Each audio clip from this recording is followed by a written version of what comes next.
My girlfriend texted, "Send me your paycheck or we're done." I replied, "We're done." She thought I'd beg, but I changed every password and packed her things before she got home. Then her sister showed up recording and a cop knocked over a stolen jewelry claim.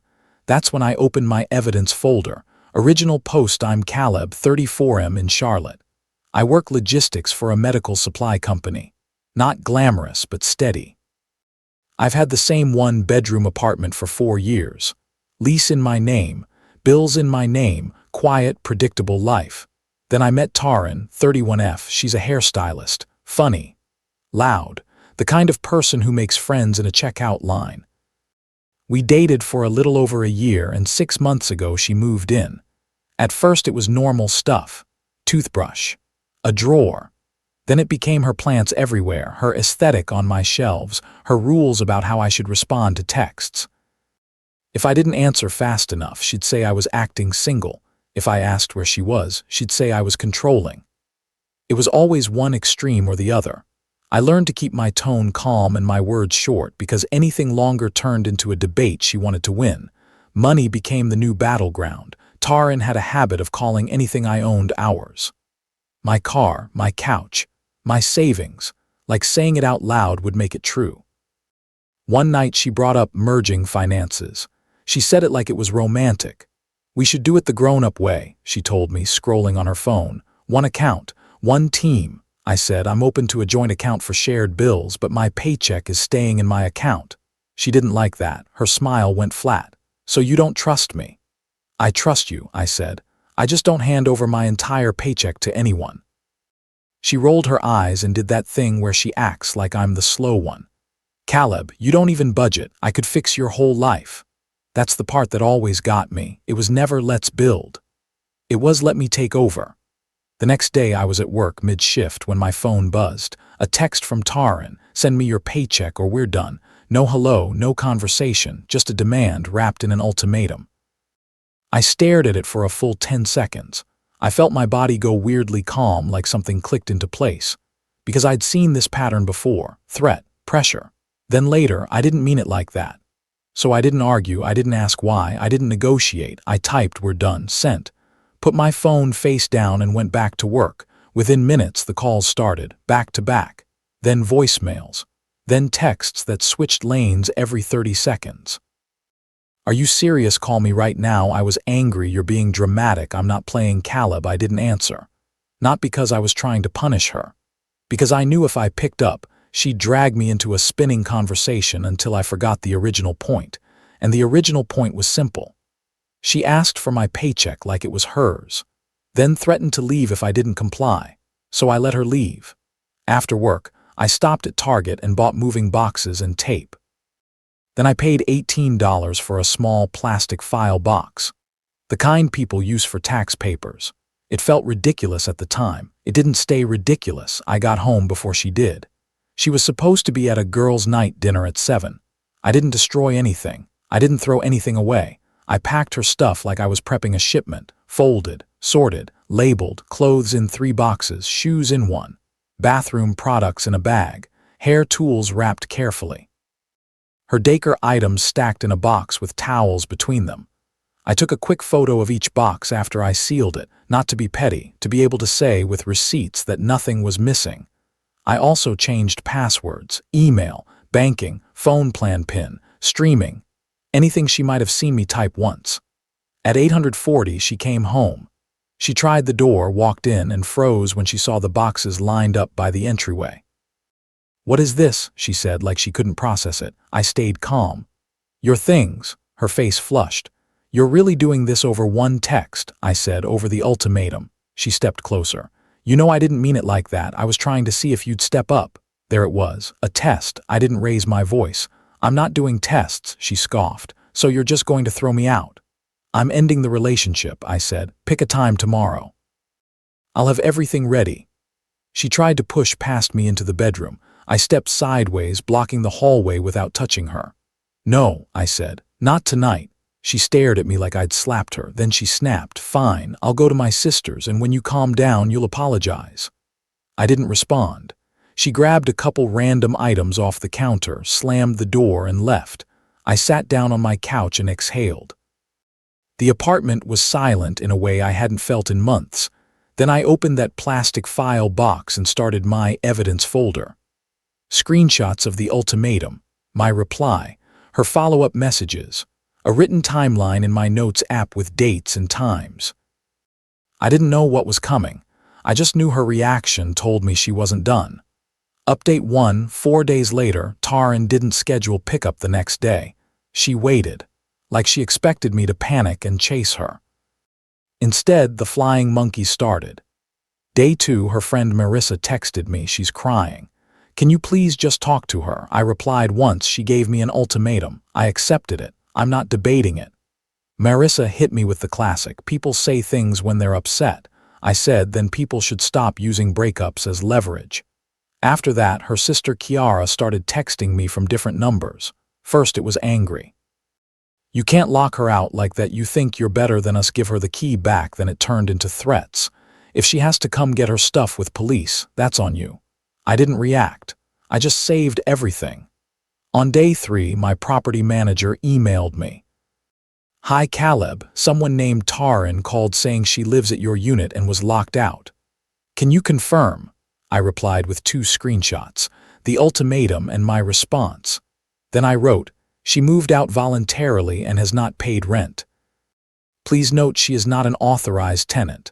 The manager responded, understood. That night I paid $165 for a locksmith to rekey the lock, not because I was scared, because I wanted the situation to be clean. 1 key, 1 person, no ambiguity. The next morning, my doorbell camera caught Taryn and Kiara on my porch. Kiara was holding her phone up like she was filming a documentary. Taryn knocked and called my name.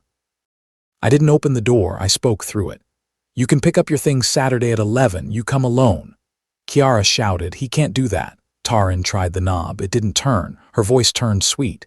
Caleb, please, I just want to talk. I said, no, Saturday, 11. Kiara started yelling about financial abuse, which was wild, considering the whole conflict began because she wanted my paycheck. Taryn's tone flipped again. You're really choosing money over me, I said. I'm choosing boundaries. They left. But not before Kiara pressed her face close to the camera and said, smile for court. Saturday came. Taryn didn't show at 11. At 11:07, she texted, we're outside. I checked the camera.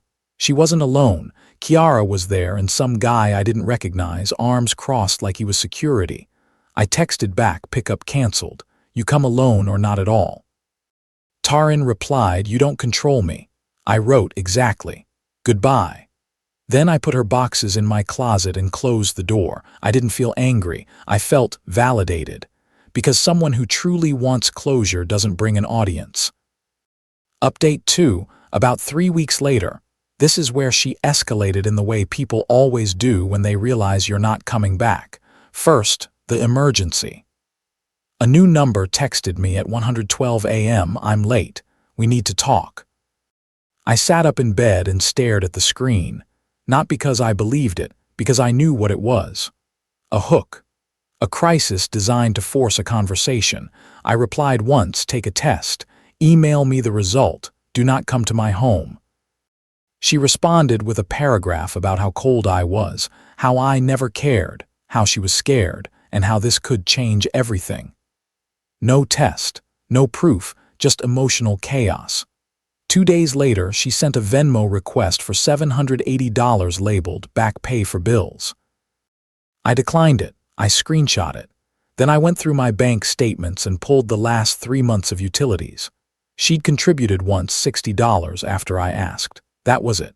Then she tried my workplace. My receptionist messaged me internally. Someone keeps calling asking to speak to you urgently. I walked up front and saw Taryn standing in the lobby, eyes red, holding a gift bag like we were in a movie. I didn't walk up to her. I nodded to my manager and quietly said, that's my ex. If she refuses to leave, call security. My manager went out. Taryn started crying louder, like volume could create credibility. Security escorted her out. An hour later, she emailed my work email, subject closure body, you're ruining my life over a misunderstanding. I forwarded it to my personal email and saved it, and then came the police visit. Thursday evening, 2 officers knocked on my door. "Caleb," one of them said, "we're here because Taryn reported you're withholding her property, specifically a gold necklace and a laptop." I didn't argue. I didn't get defensive. I simply said, "I have everything documented. Would you like to see it?"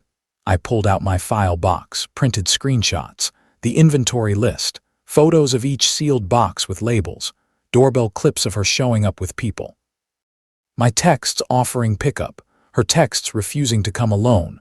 I also had a photo from the night she left, Taryn in my kitchen, wearing the necklace she was now claiming I stole. Clear as day. The officer looked at it, then looked at me, then sighed in that tired way cops do when they realize what's happening. "Has she made any attempt to retrieve her items peacefully?" he asked. I showed him my messages. He stepped outside for a minute, then came back and said, "This appears to be a civil issue. We'll document it." He gave me an incident number. I wrote it on the first page of my timeline. 10 minutes after they left, Taryn texted from another new number, "Told you I'd make you pay." That message did something important. It removed any last trace of doubt. The next morning, I paid $300 for a lawyer consultation. I sat in a small office and slid my file box across the desk. The lawyer looked through it and said, "You're doing everything right. Next step is a formal no-contact letter, certified mail. Then if she keeps showing up, you file for a protective order." So I did exactly that. I sent a short letter, 1 page, calm language. "Do not contact me. Do not come to my home or work. Any further contact will be documented." She signed for it, and she still didn't stop. Final update: about 2 months later, after the certified letter, she went quiet for a week. I thought maybe it finally sank in. Then she showed up at my apartment again. Alone this time. Standing outside the door at 6:55 a.m., knocking softly like we were still together. I didn't open it. I didn't speak. I just recorded the doorbell clip, called the non-emergency line, and waited. When the officer arrived, Taryn tried to play it sweet. "I just wanted to talk." The officer asked, "Did he tell you not to contact him?" She hesitated. "He was emotional." The officer looked at me and said, "Do you want her trespassed?" I said, "Yes." He told her directly, "You cannot come here anymore. If you do, you'll be arrested." She left, crying, but she left. A week after that, she tried my work again, not with her body, with her words. She emailed my HR department from a personal account saying I was abusive, that I stole her property, that she was afraid for her safety. HR pulled me into an office. I brought my file box. I showed them the ultimatum text that started everything. I showed them the police incident number. I showed them the certified letter receipt. HR's face changed halfway through. Because facts hit different than feelings. They blocked her email domain wide. Then they told me, "If she appears here again, we'll call police." That's when my lawyer said, "We file." So I filed for a protective order. Court was a Tuesday morning. Taryn showed up dressed like she was going to a job interview, quiet, controlled, like she hadn't spent weeks blowing up my life. The judge asked her why she kept contacting me after being told to stop. She tried to paint it as love, a misunderstanding, a reaction. Then my lawyer handed over the printed texts. The judge read the ultimatum out loud. Word for word, "Send me your paycheck or we're done." Then he read her follow-up, "Told you I'd make you pay." The courtroom got very quiet. The judge looked at her and said, "This is harassment. He ended the relationship. You are not entitled to his money, his attention, or his home." 1 year no contact order, home and workplace included. I walked out of court and sat in my car for a minute just breathing. It wasn't victory. It was relief. 2 weeks later, I got promoted to lead coordinator. My manager told me, "You stayed steady through a lot, that matters." And here's the part Taryn never expected. I started dating again. Not immediately, but eventually. A woman named Paige, calm, direct. She texts back when she can. I do the same. No tests, no punishments, no power games. My apartment is quiet again. My life is mine again. Lesson: anyone who tries to control your money will eventually try to control you. The moment someone turns love into leverage, believe them. Take the ultimatum literally. It's the fastest way to see what's real. What would you have done if someone demanded your paycheck like that? Drop your take in the comments, and if you've been through something similar, share your story. Like, subscribe, and share this so somebody else stops ignoring the red flags. Natalie pounded first. Carol knocked second, in that fake polite rhythm people use when they think manners will look better later in their version of events. I opened the door, but only halfway. Natalie's eyes were red. Her makeup was smeared. Carol looked furious enough to crack tile. "What the hell is wrong with you?" Carol said before Natalie could speak.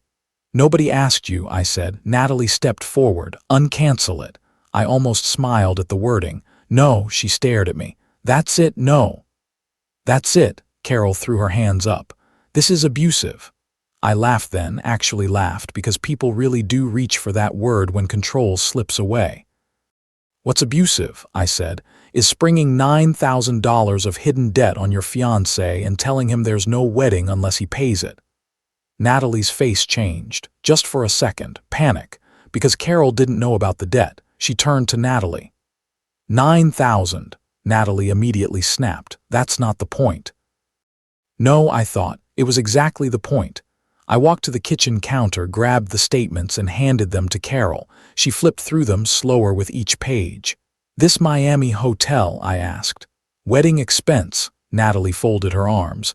"That was for Brianna's birthday, and I was going to pay it down." "With what?" She said nothing. Carol looked up from the statements and suddenly seemed much less interested in defending her daughter with full volume. Natalie, realizing the room had turned, switched tactics instantly. Her voice softened. "Mark, I'm stressed. That's all this is. I said something harsh. I didn't think you'd destroy everything." And that was the moment it landed fully for me. She didn't think I'd destroy everything. Meaning she thought she could say anything, as long as I still showed up afterward. Meaning the relationship had been built, at least lately, on the quiet assumption that I would absorb the disrespect because the alternative would be inconvenient. I set the papers down and said, "I didn't destroy anything. I stopped funding it." She cried harder then. Real tears, maybe, but even then the center of it felt financial, not emotional. "Can you please just fix this?" she asked. "We can do smaller upgrades later. We can figure the cards out after the honeymoon. Just please fix this." After the honeymoon, so that had been the plan. Get married first, merge consequences later. I shook my head. "No," Carol muttered something under her breath and walked out. Brianna followed. Natalie stayed. The apartment was quiet for a long moment. Then she asked, almost whispering, "Are you really ending this?" I looked at her and asked the only question that mattered. "If my bonus had been 0, would you still be marrying me next month?" She opened her mouth. Closed it, looked away, and there it was, not even a lie, just silence. I nodded once. "That's enough." She left 30 minutes later with an overnight bag and her dress-fitting folder. She didn't slam the door. She didn't scream. She just walked out looking smaller than she had that morning. The next week was logistics. Return calls. Vendor paperwork. Refund percentages. Friends asking carefully worded questions. My sister coming over with takeout and not saying, "I told you so," even though she absolutely could have. Natalie texted a few times, mostly long paragraphs about misunderstanding, pressure, humiliation, and how I had turned one bad moment into a life sentence. I replied only when necessary. When she asked to pick up the rest of her things, I agreed and made sure my sister was there. When she asked if we could still maybe salvage a small ceremony, I didn't answer. When she asked if I ever really loved her, I stared at the message for a while and realized that was the wrong question. Love wasn't the issue. The issue was whether love had been expected to function like a payment plan. 2 weeks later, she came by for the last box. No makeup, no audience, no performance. She stood by the door holding a cardboard box with shoes and framed photos and said, "I know how this looks." I said nothing. She gave a small, tired laugh. "That means it looks bad." "It means," I said, "I don't want to fight." She nodded. Then, after a second, she slipped the ring off her finger and placed it on the entry table. "I guess this belongs here," she said. I looked at it. Not because I wanted it back. Just because it was strange how small it looked off her hand, how ordinary. She picked up the box and paused. "I did want to marry you, you know." I believed that in a way. I just believed she also wanted the lifestyle, the optics, the rescue, the family approval, the upgraded version of everything. And somewhere in that pile, I had become less a person than a provider with a pulse. So I said the most honest thing I had. I think you wanted me. I'm not sure you wanted limits. She looked like she wanted to argue, then didn't. She left. That was 3 months ago. I got most of the refunds back, lost some deposits, kept the bonus, paid off my truck early, rebuilt the emergency fund, slept better than I had in a year. The apartment feels quieter now, but not empty, just honest. Every now and then, someone hears the story through mutual friends and asks if I really canceled a wedding over one sentence. But that's not what happened. I canceled it over what the sentence revealed. No bonus, no wedding wasn't an outburst. It was a price point. And once I understood that, the easiest decision of my adult life became canceling the most expensive mistake I almost made.